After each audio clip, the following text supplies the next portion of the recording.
In this video, the salt and the rock are combined. The salt and the rock are put into the sieve, shaken, and as you can see, the salt is at the bottom now and the rock is at the top, separating the two. Here's another technique of hand separation using our hands. The loonies, quarters, cash, and pennies are all separated. Here, salt is added to water and then placed on a hot plate to boil so the water can evaporate.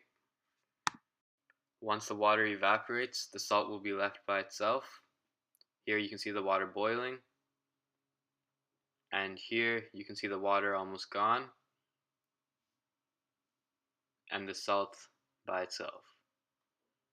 Our method for gravity separation was centrifuge, which whirls a test tube around at extremely high speeds, forcing finely dispersed solids to the bottom of the test tube.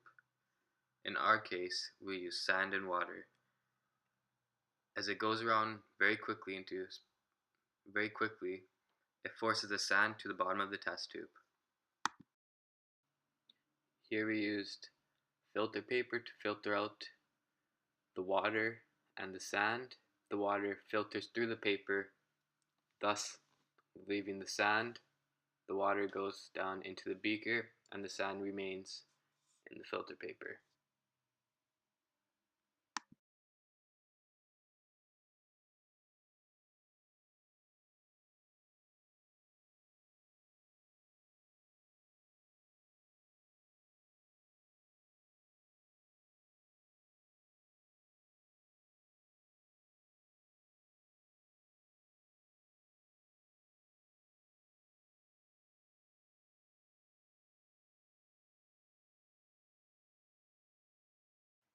Here's our distillation setup.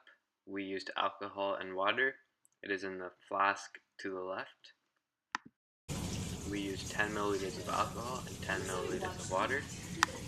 When a liquid mixture is heated, in our case water and alcohol, the liquid with the lower boiling temperature evaporates, which is the alcohol. Then it is turned back into liquid from cooling, and it is dripped into a separate beaker, as you can see.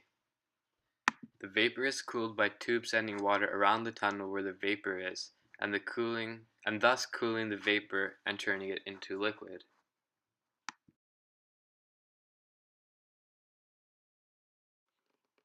For our method, we used paper chromatography. We dipped it in the water and let the water absorb into the sheet. As the sheet absorbed the water climbed up and eventually reached the 3 dots. The 3 dots were colored green, blue, and purple. We mistakenly stopped the process too soon, and the substances didn't have a chance to separate fully. If we stayed longer, they would have continued to separate.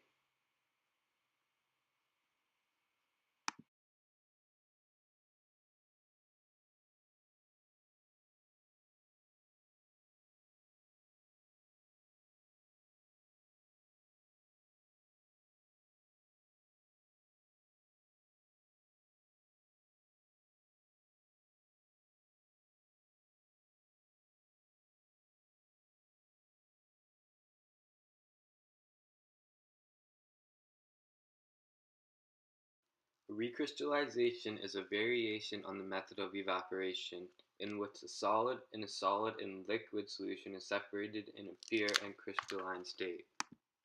Here, the white chemical is benzoic acid. We are adding milliliter at a time water into it so that it can dissolve. We then added boiling rocks and placed it on the hot plate.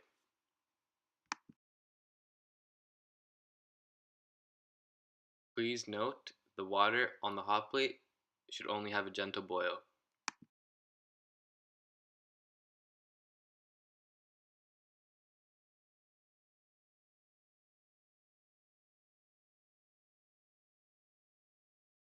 Now you can see we added the benzoic acid to the hot plate. We want it to gain a gentle boil so that it becomes fully soluble.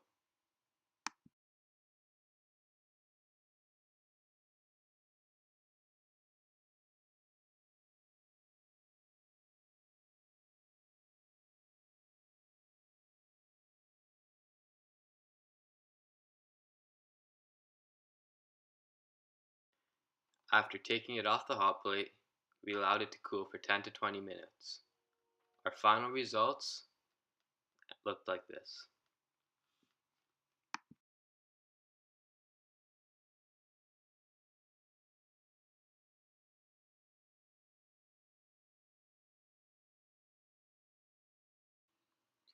Here's step 1 of our solvent extraction process.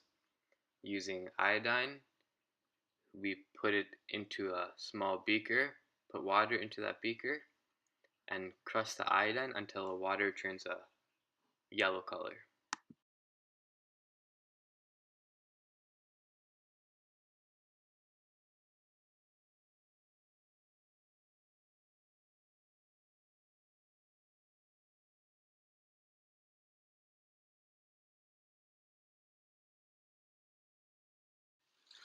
Next, we put this mix into the funnel, and now we add the toluene.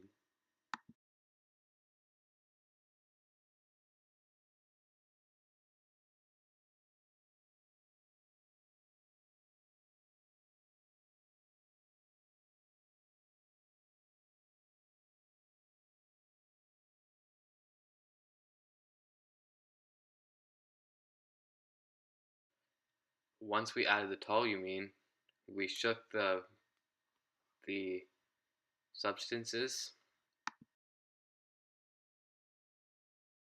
Here you can see the separation starting to occur. We then opened the tunnel and closed it as soon as the water finished going through. Please note these two liquids are immiscible, meaning they are insoluble in each other.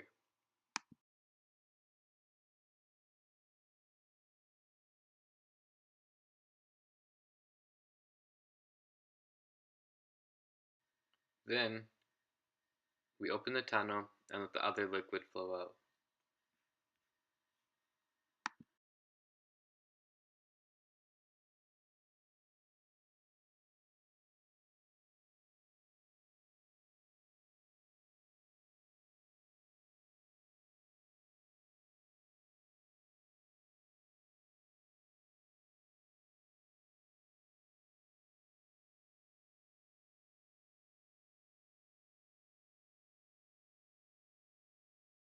To get rid of any impurities, we have to redo the process to make sure this water is pure.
Here's our final redo.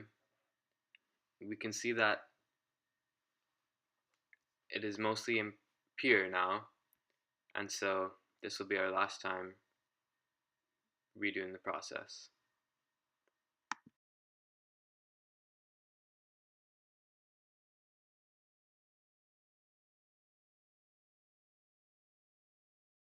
We are comfortable with our results, and now it is pure.